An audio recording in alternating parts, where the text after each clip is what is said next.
un pain dans la poubelle? Ouais, c'est dégueulasse. Dégoût. Le dégoût? Les anciens Grecs étaient des maîtres de la mémorisation.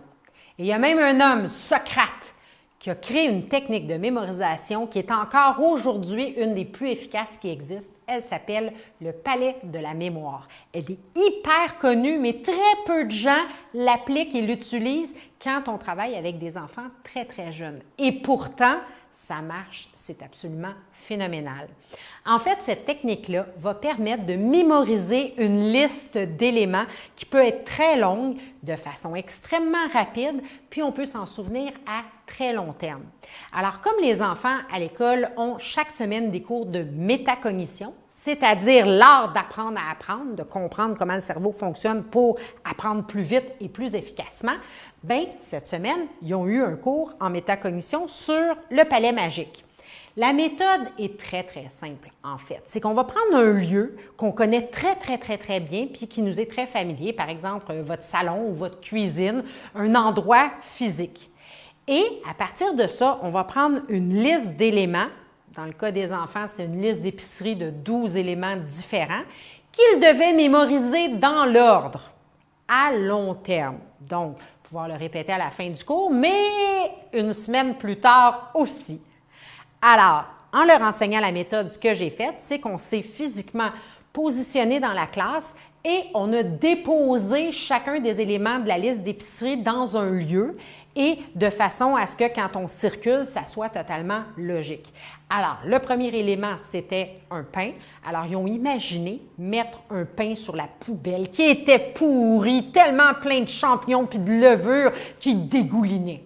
Parce que ça, c'est l'autre élément du palais de la mémoire. C'est qu'il faut se créer des images mentales, donc visualiser, mais quelque chose de gros, d'horrible, de dégueulasse. Quelque chose qui fait monter le niveau émotif. Parce que les émotions et l'apprentissage, ça va vraiment ensemble. Plus l'émotion est intense, plus l'information s'imprime dans le cerveau. Alors, j'ai vraiment poussé les enfants pour chacun des éléments de la liste à trouver des images plus grosses, plus ridicules, plus drôles, plus dégueulasses. Et ils ont déposé chacun des 12 éléments de leur liste d'épicerie dans la cuisine, dans la salle, dans le fond, dans l'école. Et ils ont extrêmement bien réussi. Il y a un enfant qui avait 12 sur 12 environ une heure après. Deux autres enfants qui avaient 11 sur 12 une heure après. Et le petit Tao qui, lui, malheureusement, n'avait que 7 sur 12 parce qu'il a oublié les 5 derniers parce qu'il était dans la Lune. Mais tous les premiers, ils avaient retenu pareil. Et pour montrer à quel point cette technique-là est efficace et elle est puissante, bien, une semaine après, on a refait le tour et les enfants l'avaient encore mémorisé. Alors, récapitulation très, très simple de la méthode. On va dans un lieu qu'on connaît très bien, on prend la liste de mots qu'on veut mémoriser et on crée des images mentales impressionnantes en déposant chacun des éléments de façon systématique dans la pièce ou le lieu où on est. Ensuite, on peut retourner physiquement pour retrouver la liste, mais très rapidement, les enfants m'ont dit « ben là, j'ai plus besoin de me promener, je l'ai dans ma tête ». Et c'est ça le but.